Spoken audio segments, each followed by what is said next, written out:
All right, it looks like we're live. If you can hear me, put a thumbs up in the chat, please, so I can make sure that we are live. You hear me okay? Thumbs up in the chat if you can hear me okay.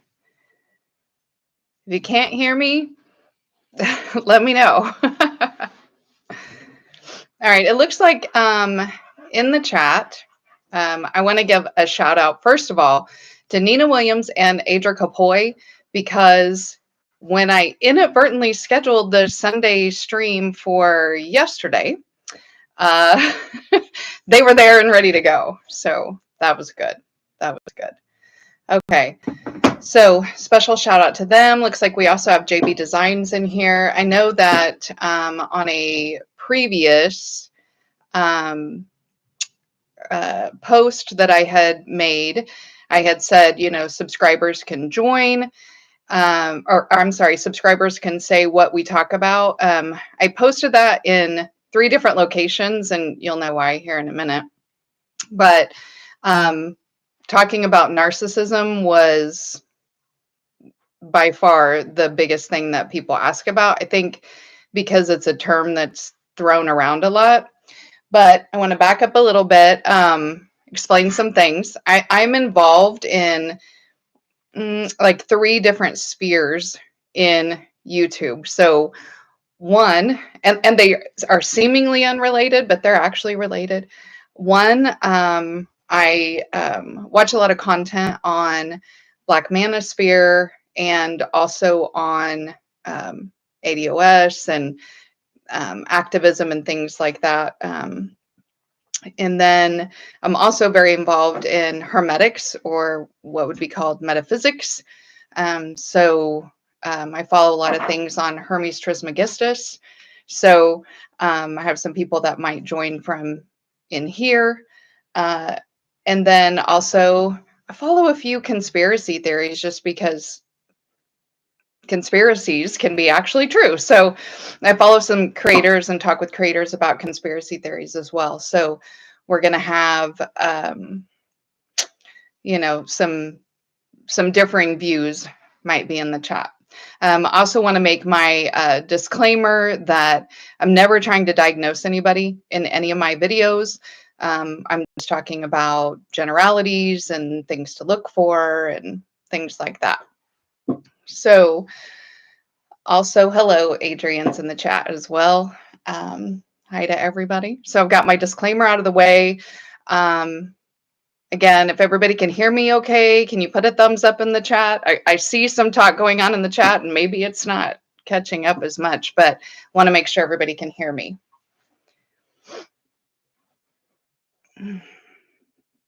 All right, well, I'm just going to keep going then. All right, thank you. Thank you, Nina. We got the thumbs up. All right, so let's talk about narcissism a bit. And if you have, so I'm going to give some generalities, but if you have specific questions, put those in the chat. Or if you have other things, related to that you want me to talk about, just let me know. So first of all, to get a diagnosis of narcissistic personality disorder, there is set criteria. So the first thing that I want to say is people throw around that term narcissism or tell people they're narcissistic way too much. It's a specific disorder, narcissistic personality disorder. I mean, we can see some narcissism in some things, but that criteria has to do with this grandiosity and feeling entitled and lack of empathy and that kind of symptomology. But anybody can show those signs, but until it comes to a point of creating a disorder in your life, it can't be diagnosed as a disorder. So to explain how a personality disorder develops, normally what I tell people, I'm going to show my age a little bit, but back in the day, we used to have telephone lines, and the telephone lines were this big line that had a bunch of wires inside, like metal cables inside, and then it's wrapped in rubber. So what the birds all hang out on, right? These telephone lines.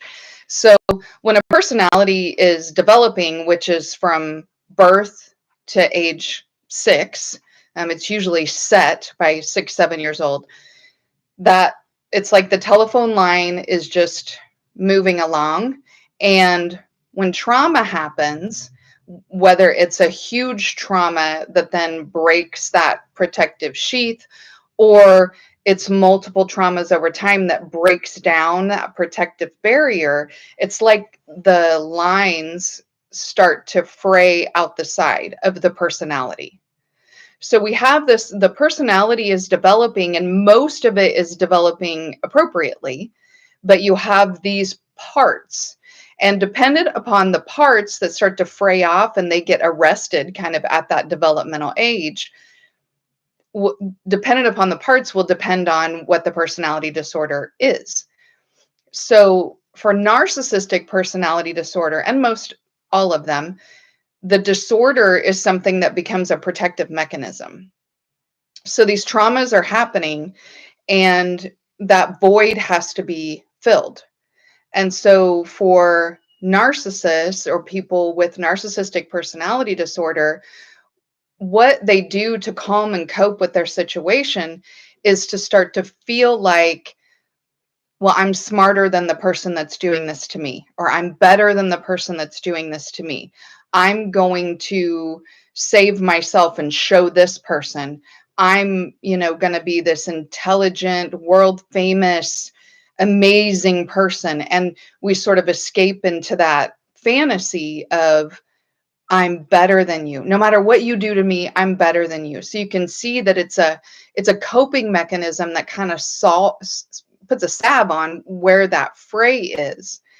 So as their personality continues to develop and they've got this salve on where we're gapping because all these frays are coming out this way, that's where you see people start to develop skills like being manipulative, being cunning, the charisma to get their way. But then also they'll do things like throw temper tantrums like a 3-year-old because there's some arrested development on the development of these parts of the personality. So a thing that can happen that are like yellow flags for people, the first one absolutely is, if you know that you are an empath or you're an empathetic person and you're dealing with somebody and they call you a narcissist, it's interesting and it's anecdotal, but it's something that we also know in psychoanalytics, that that's one of the first yellow flags, because people who have narcissistic personality disorder will be the first to tell others that they're narcissistic. It sort of sets the stage for the gaslighting. And the gaslighting is such a huge, huge part of that disorder. But also changing reality is a huge part of any personality disorder, because again, they've got the salve of protection that they've put on there, and they're extremely fearful to expose any of that. So to maintain what they've got, they have to maintain this reality in their mind. When they change reality and gaslight with other people, they believe it because they wholeheartedly believe the reality that they've set up for themselves. So that's yellow flag number one, is if you know that you're a really empathetic, kind, giving individual, and you've always been that way with everyone. Nobody's ever had an issue with you. And now you have somebody calling you a narcissist.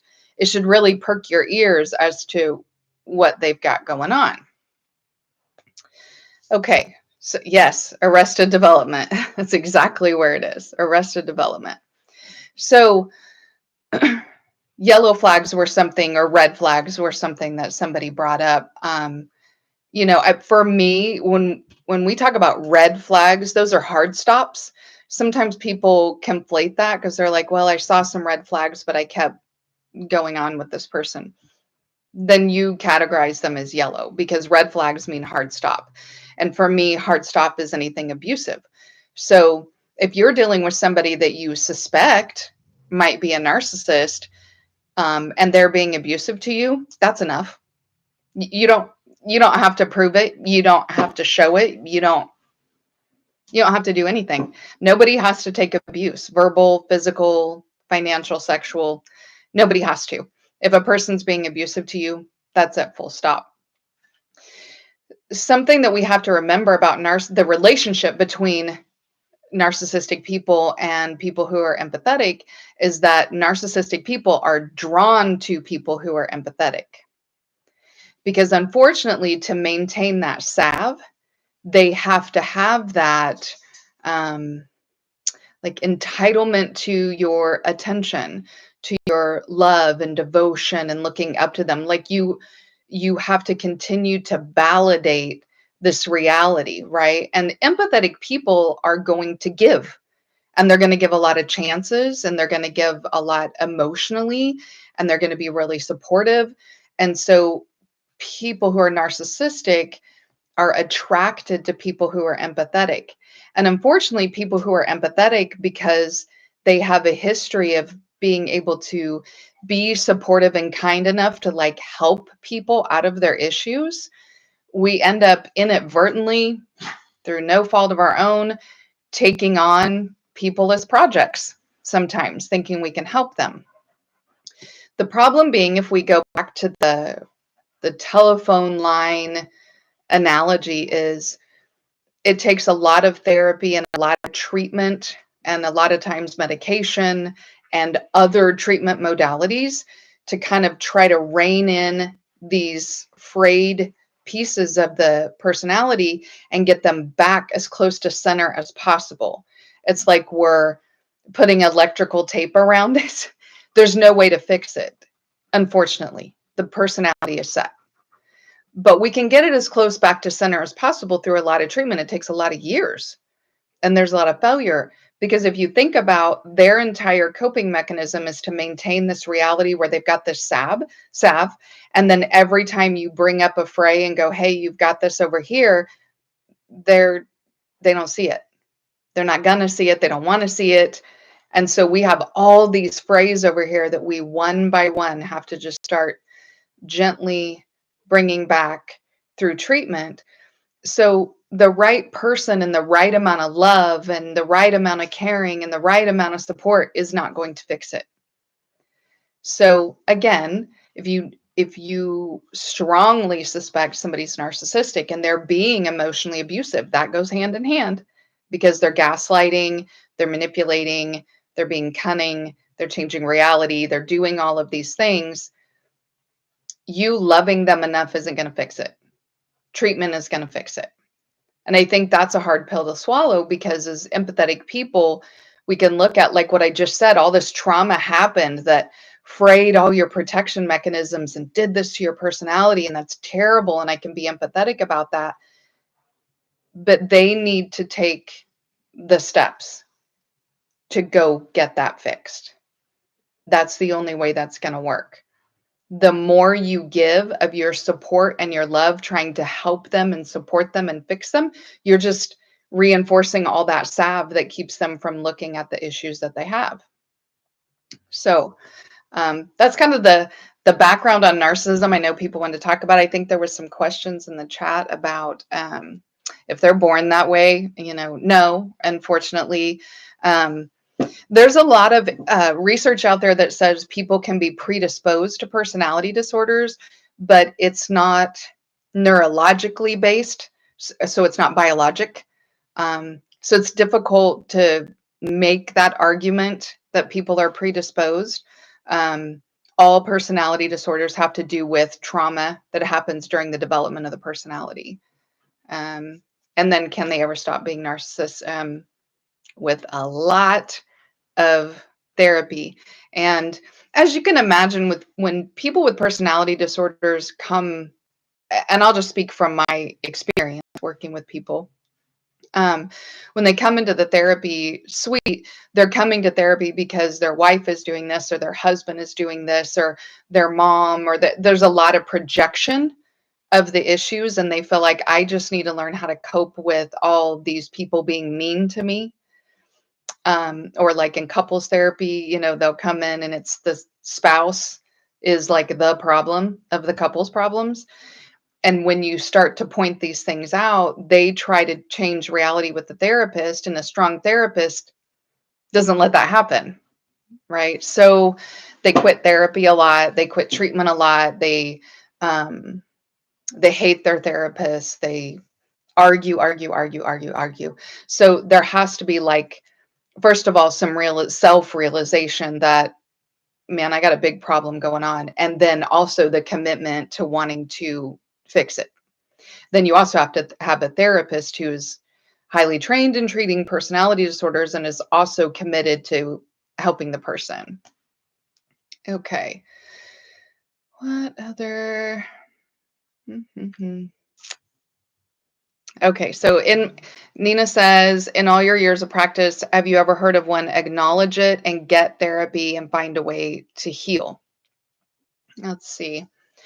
Well, um, once. I do treat a lot of people with personality disorders. That's part of that. If anybody looks at my about, I have a national certification in dialectical behavioral therapy, and that's for treating personality disorders and PTSD trauma related disorders. So, in all my years of helping people with personality disorders, once I had somebody who had they came in for couples therapy. Of course, it's her fault, kind of that.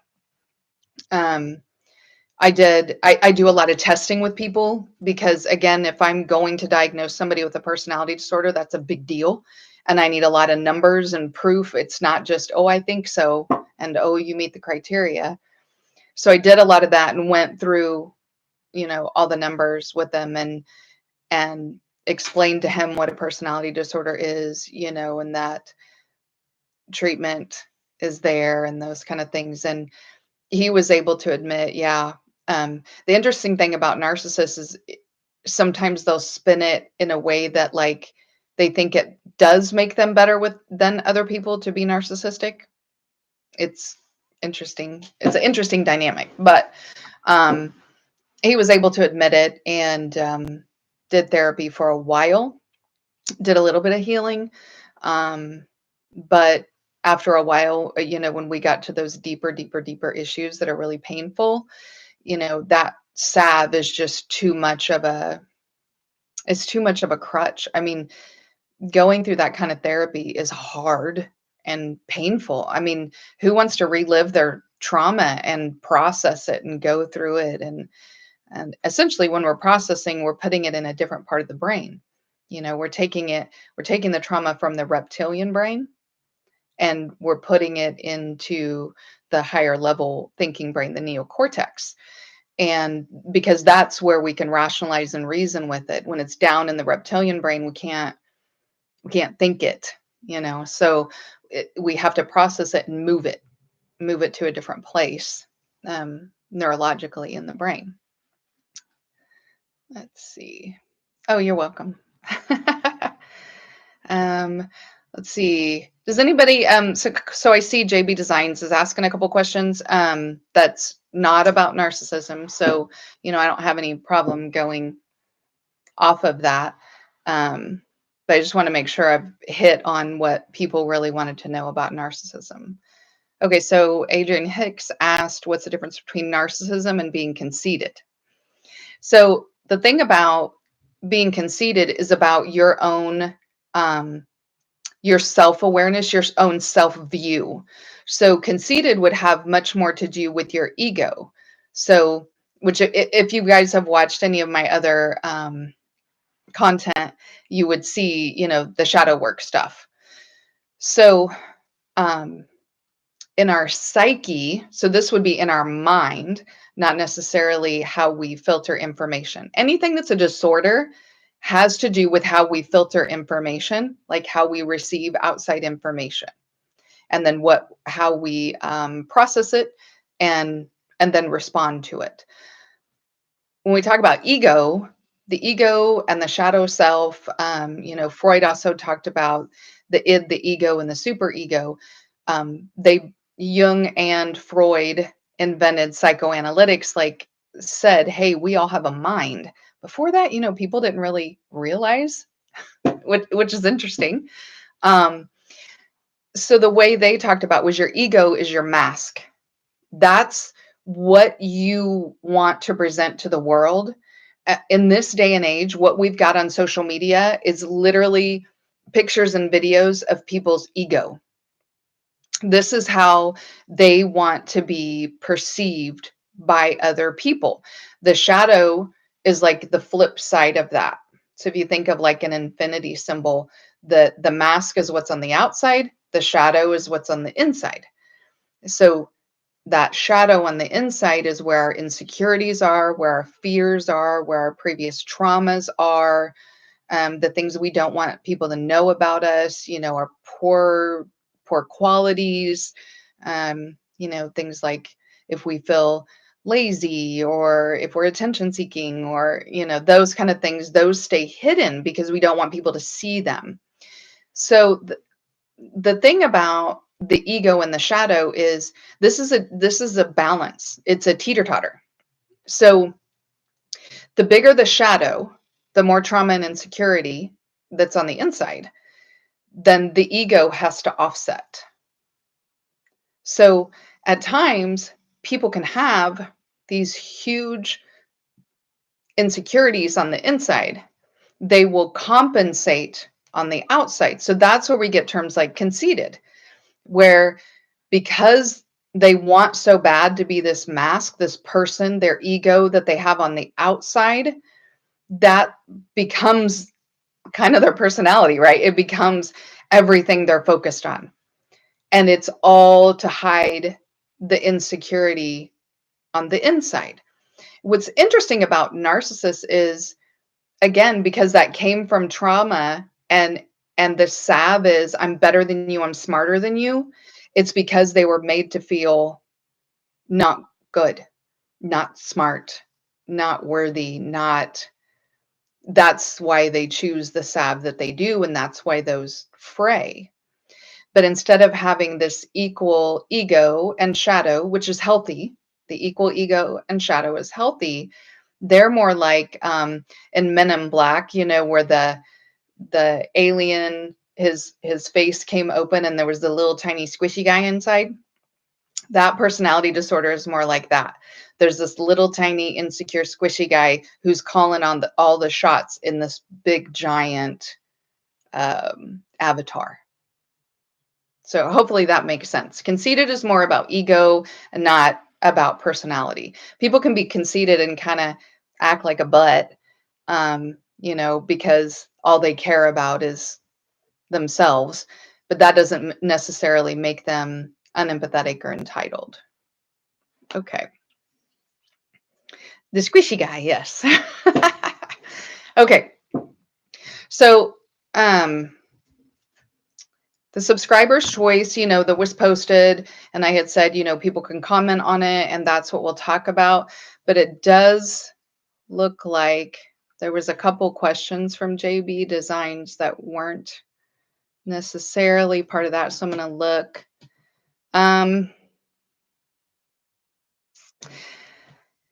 As far as the Black New World Order, that's not something I've done research on. I know very, very little about it. So that's something that I can look into and see if it's something that it would be appropriate for me to talk on. Again, kind of my wheelhouses are advocacy, hermetics, and conspiracy theories. So maybe it fits a little under conspiracy theories, but primarily what I look at is psychology, advocacy, and metaphysics. So, if it's something I know about and I could speak on, I can do that another time. And I think you had another one, JB.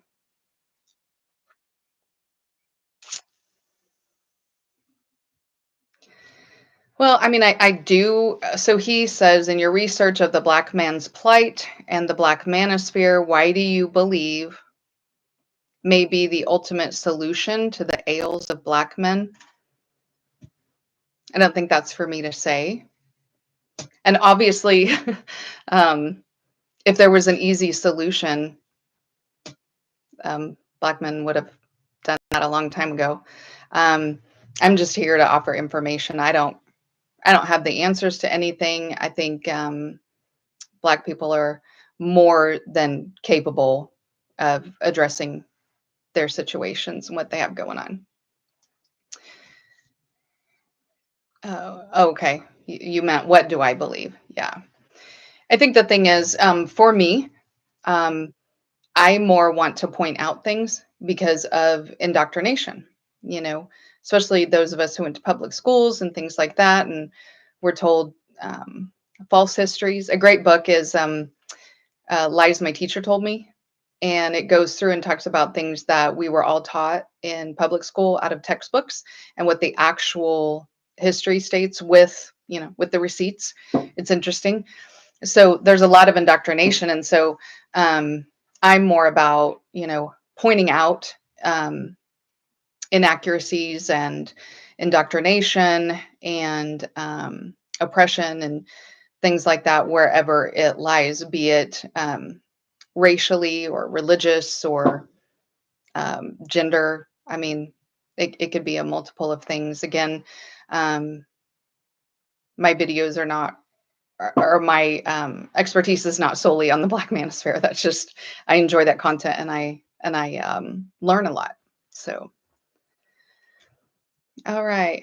Hi, Judas Blues. All right, appreciate. Oh, another good book. Thank you, Adrian. The Man Not. Excellent book. Excellent, excellent. It's a good one to read. And just throwing it out there, even though it's not part of the Black New World Order or any part of that, but I'm always going to hype up the book, They Were Her Property.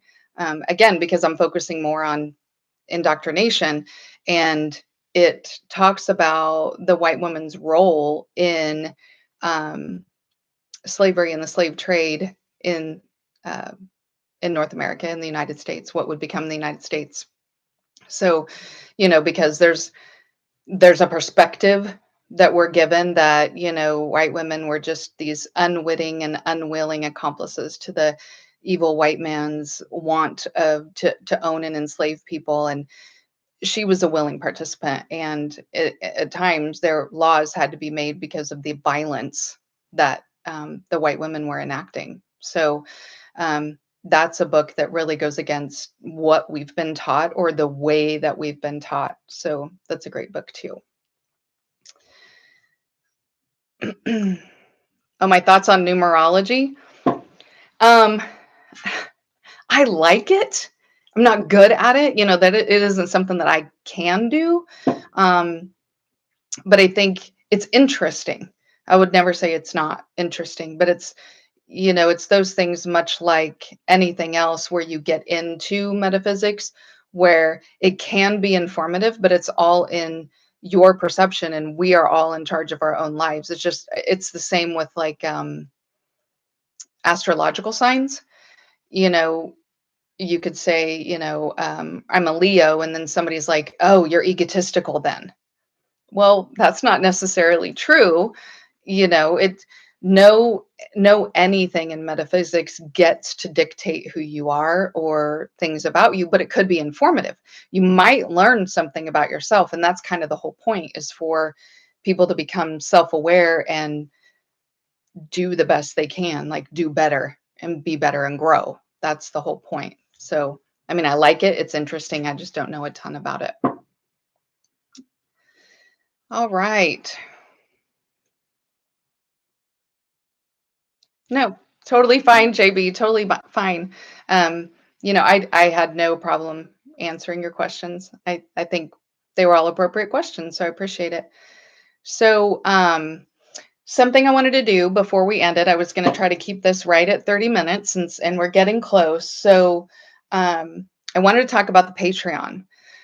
So, Patreon is set up. Let me shout out. I have 2 preemptive members. Isn't that amazing? So Maurice Novembre and Devin are already members of Patreon. And sorry, something else came up. So I appreciate the Cash App. Thank you so much. As soon as I figure out who it's from. Oh, thank you. Thank you, Adrian Hicks. Appreciate you. The Cash App's up at the top of the comments. So for the Patreon, couple things. So the first easy one is there's merch there. So there's a little shop. There's a couple different designs. As I do more videos on shadow work and shadows, there will be more designs that fit into that. So the first one and the overarching one is called Earth Wants Me Here, and that covers a lot. So if you want to go over to Patreon, you're more than welcome. I do have a free membership option. So you don't have to pay to be on my Patreon. You can do a free membership, and then you can have access to the merch shop. And then let's see. All right. But the bigger thing that's on the Patreon that I want to do is that there's a way to schedule consults, conversations, and dream interpretation with me. And so what I've set up is that you can schedule 25-minute conversations with me. And for anybody who's a paid member, you get one free a year. If it hasn't quite been a year, or you want extra conversations from there, you want to schedule other ones, you absolutely can at only $25. So my regular rate in my private practice, it's $80+ for that time frame. So for the paid Patreon memberships, which I mean, you can do it as cheap as $4 a month, I think is the lowest one. So if you need a referral for something, if you just want to talk about something that has to do with mental health, something that's going on, you just need a conversation and a referral, you absolutely have that option and that way to be able to do that over on Patreon. So I want to talk about that. Okay, so let's see next. Hi, Irvin. The next live, seems like there was some pretty good interaction today. Do you guys want me to kind of make this a regular Sunday thing where we can just do subscriber's choice? And if people have questions or want to talk about certain things, or we can have a specific topic. So just throw it in the chat if that's something you're interested in. I'm more than willing to do that. I'll still be putting out content on shadow work. Thank you, Adrian. He says, how does it feel to speak into the void and not have actual people that you can see talking back? I thought it was going to be weird, but having the chat on the side is helpful. That's helpful. So I'm getting some feedback and not just speaking into the void. But I think as far as when the next live will be, we can kind of make it a regular Sunday thing. I'll want to keep it right at around half an hour and have a specific topic that we're talking about where people can ask questions, things that people are interested in. And hopefully people want to do that. All right. So thank you so much, everybody, for this first live.